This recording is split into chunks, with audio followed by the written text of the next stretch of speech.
अगस्त 2020 में कश्मीर को लेकर बढ़ते तनाव के कारण पाकिस्तान के रेलवे मिनिस्टर शेख रशीद अहमद ने खुलेआम भारत को एक परमाणु जंग के लिए दुनिया के सामने ललकारा। पाकिस्तान के पास भी न्यूक्लियर है तो हमारे पास क्या है भाई? ये दिवाली के लिए रखा है क्या? अब हम सब ये जानते हैं कि Bharat no strike first policy का पालन करता है, यानी जब तक कोई भारत के ऊपर पहले आक्रमण नहीं करता, भारत कभी भी प्रोएक्टिवली किसी देश पर अटैक नहीं करेगा। लेकिन फ्रेंड्स, अगर किसी दिन भारत पाकिस्तान के बीच असल में एक परमाणु जंग छिड़ गई, तो क्या आपको यह पता है कि पूरी की पूरी दुनिया बर्फ से ढक जाएगी और फिर से एक बार आइस एज शुरू हो जाएगा। And I am not kidding, I will prove it to you. अब आई नो आप सोचोगे कि यार एक परमाणु बम के फटने से तो आग निकलेगी, फिर इसका आइस एज से क्या संबंध है? ये राज मैं वीडियो में आगे खोलने वाला हूं, लेकिन जरा आप ये सोचो, अगर इस जंग के दौरान एक भी 300 किलो टन का परमाणु बम फट गया तो उसके कितने अंजाम हो सकते हैं? सिर्फ उस एक बम की तबाही पूरे 126 स्क्वायर किलोमीटर तक फैलेगी, यानी कि ऑलमोस्ट एक पूरा डिस्ट्रिक्ट तो ऐसे ही खत्म है। और जहां पर बम फटेगा वहीं पर 70% लोगों के चिथड़े उड़ जाएंगे और उसके बाद हर जगह पे दिखेगा सिर्फ अंधेरा ही अंधेरा और नफरत और विनाश ने की हुई बर्बादी, जिस नफरत की कीमत सिर्फ इन दोनों मुल्कों को ही नहीं बल्कि दुनिया के पूरे 90% आबादी को चुकानी पड़ेगी, जो भूखमरी से तड़प तड़प कर मरेंगे। लेकिन सिर्फ भारत और पाकिस्तान के बीच की इस जंग की कीमत पूरे दुनिया को क्यों चुकानी पड़ेगी? और अगर बाय चांस जंग होती भी है तो इस सारे विनाश के बाद आखिर जीत किसकी होगी, इंडिया या पाकिस्तान? हेलो फ्रेंड्स, मैं गौरव और चलिए देखते हैं कि किस तरह इंडिया पाकिस्तान के बीच की एक परमाणु जंग का नतीजा कितना भयानक हो सकता है। आज के हमारे इस वीडियो में titled what will happen if India and Pakistan start a nuclear war. तो फ्रेंड्स, सबसे पहले सवाल तो ये आता है कि पाकिस्तान के रशीद मियां ने भारत को जो धमकी दी, जो अकल के अंदर ये समझ रहे हैं कि 4-6 दिन तक टैंक तोपें चलेंगी या हवाई जहाज एयर अटैक होंगे या नेवी के गोले चलेंगे, no way, this will be atomic war. पर क्या पाकिस्तान के पास इतने परमाणु हथियार है कि वो जंग में इंडिया को हरा सकता है?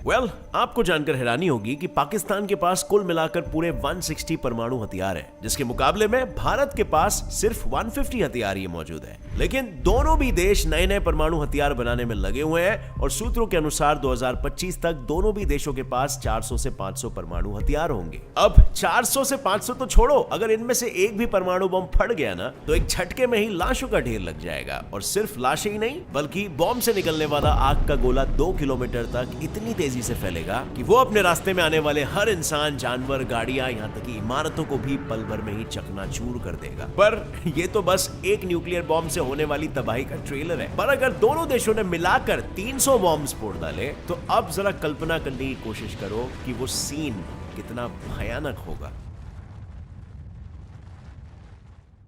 Hello guys, welcome to this new video. My name is Gaurav and in this video hello friends, मैं गौरव और क्या आपको भी मेरी तरह एक यूट्यूबर बनना है? ऐसे ही कूल और अमेजिंग वीडियोस बनाने हैं, सुपर पावर से खोल्स जैसी बड़ी सी चीज से वाकिफ कराया था। लेकिन एक मिनट, क्या आपको वाकई में लगता है कि यूट्यूबर सिर्फ वीडियोस अपलोड करके यूट्यूब पर पैसे कमाता है?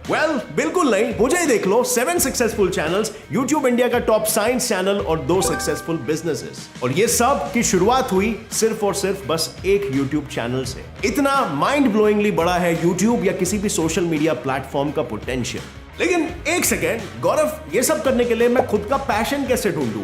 1 मिलियन सब्सक्राइबर्स कैसे गेन करूं? वायरल टॉपिक्स कहां से ढूंढूं? वीडियो बना के पैसे कैसे कमाऊं? एक चैनल तो खोल लिया, लेकिन अब दूसरा चैनल कैसे बनाऊं? और मोस्ट इंपॉर्टेंटली, ये यूट्यूब चैनल्स की मदद से बिजनेसेस कैसे खोल पाऊं? इन सारे सवालों के जवाब जानने के लिए हमें एक्चुअली में जाना होगा पास्ट में, पुराने गौरव से मिलने, उसके हजारों गलतियों से सीखने एंड मोस्ट इंपॉर्टेंटली उसके सक्सेस के सीक्रेट्स जानने। सो फ्रेंड्स, अगर आप रेडी हो मेरे साथ मेरे पास्ट के सफर पे चलने के लिए, तो अभी डिस्क्रिप्शन में दिए गए लिंक पे क्लिक करो और इस कोर्स पे रजिस्टर कर लो, जहां पे आपको आपका खुद का पैशन ढूंढने से लेकर उसके अराउंड सोशल मीडिया में एक ऑडियंस कैसे क्रिएट करनी है और उस ऑडियंस की मदद से दूसरे चैनल्स कैसे खोलने हैं और उस चैनल्स की मदद से बिजनेसेस कैसे खोलने हैं, ये सब मैं आपको स्टेप बाय स्टेप बताऊंगा। पर्सनल स्टोरीज और pure 100% practical real life information के साथ, वो भी लाइव ट्रेनिंग मॉड्यूल्स के थ्रू, जिसमें आप मुझे क्वेश्चंस भी पूछ सकते हो जब तक आपको एक सैटिस्फैक्टरी आंसर ना मिल जाए। वो बुलशिट बातें नहीं होंगी कि अच्छे वीडियोस बनाओ, कंसिस्टेंटली अपलोड करो वगैरह वगैरह। मैं आपको सीक्रेट्स बताऊंगा जो मैंने पर्सनली अपने एक्सपीरियंस से सीखे हैं। मतलब जैसे M.Com मास्टर ऑफ कॉमर्स है, MSc मास्टर ऑफ साइंस है, वैसे ही सिर्फ 2000 रुपए में आप मास्टर ऑफ यूट्यूब बन जाओगे। अब फ्रेंड्स, वैसे तो इस कोर्स की रियल वैल्यू 20,000 रुपीज है, क्योंकि आपकी लाइफ तक चेंज कर सकता है, बट ज्यादा लोगों तक पहुंचे इसलिए हम ये सिर्फ 2000 में ऑफर कर रहे हैं। और अगर आप फर्स्ट 100 रजिस्टर करने वाले लोगों में से हो तो आपको ये कोर्स मिलेगा सिर्फ 1000 रुपए में। So click on the link in the description below and let's get set fly your career. और इस दोनों भी देश के बीच होने वाली लड़ाई से तबाही के खौफ में सिर्फ हम नहीं बल्कि बहुत सारे देश हैं। इसीलिए यूनिवर्सिटी ऑफ कोलोराडो बोल्डर ने इस पर रिसर्च भी कर लिया है, और उस रिसर्च के अनुसार मान लो कि अगर भारत ने 100 परमाणु बम फोड़े और पाकिस्तान ने 150 फोड़े, तो ऐसे खतरनाक ब्लास्ट होंगे कि 2 करोड़ लोग मिनिमम पर लोग सिधार जाएंगे, और बॉम्ब से जो आग फैलेगी वो दूसरे 5 करोड़ से 13 करोड़ लोगों को चुटकियों में राख बना देगी। और अगर दोनों भी देशों ने मिलकर इससे भी ज्यादा बॉम्ब्स फोड़े तो जाहिर सी बात है मरने वाले की संख्या इससे भी दुगुनी हो जाएगी। और ऐसा मैं नहीं बल्कि यूनिवर्सिटी ऑफ कोलोराडो बोल्डर के एक रिसर्च ने कहा। पर चलो मान लेते हैं कि तुम दुनिया की उस आधी पॉपुलेशन का हिस्सा हो जो थानोस की चुटकी से नहीं मरे, यानी अगर तुम इस खतरनाक परमाणु बॉम्ब ब्लास्ट से नहीं मरे, तब भी तुम वातावरण में होने वाले बदलाव से नहीं बच पाओगे, क्योंकि भारत पाकिस्तान परमाणु जंग की वजह से दुनिया के वातावरण में ऐसे बदलाव आएंगे जो आइस एज जैसी कंडीशंस को पैदा कर देगा। और वेल ऐसा इसीलिए क्योंकि जब भारत और पाकिस्तान में परमाणु बॉम्ब्स फटने लगेंगे तो इसमें से पूरे 1500 से 3500 करोड़ किलोज का धुआं पैदा होगा, जो सिर्फ 2 हफ्तों में अर्थ के पूरे एटमॉस्फेयर में कैंसर की तरह फैलने लगेगा और धीरे धीरे पूरे दुनिया को अपने गिरफ्त में लेने लगेगा। बट ये धुआं कोई नॉर्मल आग लगने से निकले हुए धुएं जैसा बिल्कुल नहीं होगा। ये धुआं बना होगा ब्लैक कार्बन और रेडियो एक्टिव पार्टिकल से, और वो दोनों हवा में मौजूद सनलाइट से मिक्स होकर और भी गर्म हो जाएंगे, और गर्म होने की वजह से ये पार्टिकल्स और भी तेजी से फैलकर सीधा अर्थ के स्ट्रेटोस्फीयर लेयर तक पहुंच जाएंगे, और फिर ये धुआं वहीं पर ऊपर स्ट्रेटोस्फीयर में घूमते रहेगा और जमीन पर नहीं गिरेगा, जिसके कारण नीचे पूरा बर्फीला मौसम हो जाएगा, क्योंकि ये लेयर अर्थ के सनलाइट को अंदर घुसने से रोकेगा और इस वजह से हीट अंदर अर्थ में नहीं आ पाएगी। जैसे फॉर एग्जांपल मैं आपको आसान शब्द में बताता हूं, अगर आप अपने रूम में एसी शुरू करके बैठते हो तो आप नोटिस करोगे कि फर्श सबसे ज्यादा और जल्दी ठंडी हो जाती है, और वो इसीलिए क्योंकि ठंडी हवा हैवी होती है और वो नीचे ही सेटल हो जाती है। और बिल्कुल उसी तरह बॉम्ब ब्लास्ट से निकला हुआ सारा गर्म धुआं ऊपर स्ट्रेटोस्फीयर में ही सेटल हो जाएगा, और उस धुआं के थिक कवर के कारण सूरज की किरणें जमीन तक नहीं पहुंच पाएगी, जिसके कारण दुनिया भर में एवरेज तापमान 2 से 5 डिग्री सेल्सियस तक कम हो जाएगा, और अर्थ का नॉर्थ वेस्ट रीजन तो पूरा बर्फ में ही जम जाएगा। लेकिन क्या यह धुआं कभी भी पृथ्वी के ऊपर से हटेगा नहीं? वेल, इसे पूरी तरह क्लियर होने में लगभग 10 साल लग जाएंगे, और तब तक आइस एज जैसी कंडीशंस में जिंदा रह पाना पॉसिबल नहीं हो पाएगा। हमारे पूर्वजों का एग्जांपल ले लो, वो पिछले 2 आइस एज सर्वाइव कर चुके हैं, लेकिन उस वक्त आइस एज एकदम से नहीं आया था, वो धीरे धीरे तब्दील हुआ था, और उसी की वजह से धीरे धीरे हमारे पूर्वज भी उस हिसाब से इवॉल्व हो पाए। बट अगर एकदम से आइस एज आ जाता है तो सीधी सी बात है कि पृथ्वी के मोस्ट ऑफ दी प्राणी उस तरीके से इवॉल्व नहीं हो पाएंगे, और पृथ्वी के फूड चेन्स और इकोसिस्टम पर मैसिव डिजास्टर्स होने लगेंगे। अब हम इंसान तो झोल झपाटा करके 10 साल कैसे भी करके निकाल लेंगे, फिर भी हम नॉर्मली कभी नहीं जी पाएंगे, क्योंकि जब न्यूक्लियर बॉम्ब फटेगा तो आधे से ज्यादा साउथ एशिया के ऊपर का ओजोन लेयर फटकर उसमें एक बड़ा सा होल हो जाएगा, और इसी के कारण जब स्ट्रेटोस्फीयर से धुआं क्लियर होगा तो इस ओजोन लेयर के होल से सूरज की अल्ट्रावायलेट रेज बिना फिल्टर हुए जमीन पर आ गिरेगी, जो कि हमारे स्किन को जलाकर पिघला देगी, और साथ ही इससे हमें स्किन कैंसर जैसी अन्य बीमारी होने के चांसेस भी काफी बढ़ जाएंगे।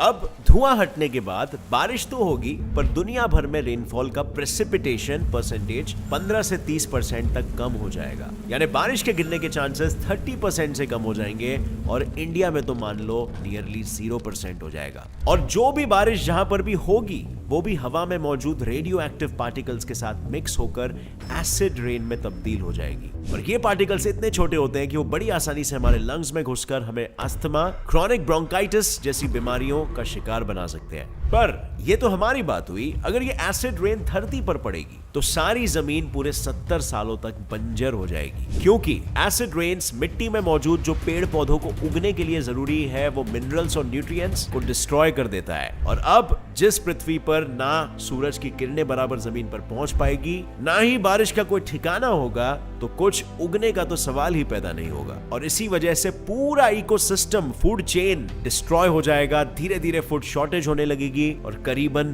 200 करोड़ लोग भूखमरी से तड़प तड़प कर मर जाएंगे। और वहीं पर एस्टिमेट्स के अनुसार अगर ये जंग में सारे ही परमाणु बॉम्ब इस्तेमाल हुए तो समझ लो फिर तो 90% दुनिया की आबादी भूखमरी के कारण मर जाएगी। यानी कि जंग में जीतने वाला जीत कर भी बेसिकली हार जाएगा, वो भी बुरी तरह। बट क्या आपको लगता है भारत और पाकिस्तान में से कोई भी देश जीत के काबिल बचेगा इसके बाद? वेल, शॉर्ट टर्म में मे बी वो अपनी जीत को सेलिब्रेट कर ले, बट लॉन्ग रन में नहीं। परमाणु जंग में सिर्फ उसी देश के टिकने के ज्यादा चांसेस होते हैं जिसके पास परमाणु बॉम्ब को रोकने के भी हथियार हो। और ऐसा ही एक सुरक्षा कवच भारत के पास है, पर पाकिस्तान के पास ऐसा कोई भी कवच नहीं है। जी हाँ, मैं बात कर रहा हूं anti ballistic missile defence system के बारे में, जिसे मिसाइल डिफेंस सिस्टम भी कहते हैं। यूएस, रशिया और इजराइल के बाद भारत दुनिया का चौथा देश है जिसके पास ये डिफेंस सिस्टम देखने को मिलेगा, जो कि पाकिस्तान से आने वाले आधे से ज्यादा परमाणु बॉम्ब्स को तो हवा में ही मार गिराएगा। और गर्व की बात तो यह है फ्रेंड्स कि हमारे पास ऐसे 2 सिस्टम्स मौजूद है। एक है पैड जो है पृथ्वी एयर डिफेंस, और दूसरा है एएडी जो है एडवांस एयर डिफेंस सिस्टम, जिनकी रेंज 2000 से 5000 किलोमीटर तक की है। इसके अलावा भारत ने रशिया से S4 डिफेंस सिस्टम भी मंगवाया है। और हमारा ब्रह्मोस तो है ही, जो कि एक सुपरसोनिक मिसाइल है जो जमीन, हवा या पानी कहीं पर भी लॉन्च किया जा सकता है। और अगर इसके ताकत की बात करें तो ऐसा कोई भी पाकिस्तानी शहर नहीं है जो उसके निशाने पे नहीं आ सके। और इस वजह से फ्रेंड्स ये तो मोस्ट प्रोबेबल है कि भारत कभी पाकिस्तान के साथ अगर जंग पर गया तो पाकिस्तान तो दुनिया के नक्शे से गायब हो ही जाएगा। लेकिन साथ ही साथ जंग के बाद भारत की भी बहुत ही खराब हालत होने वाली है।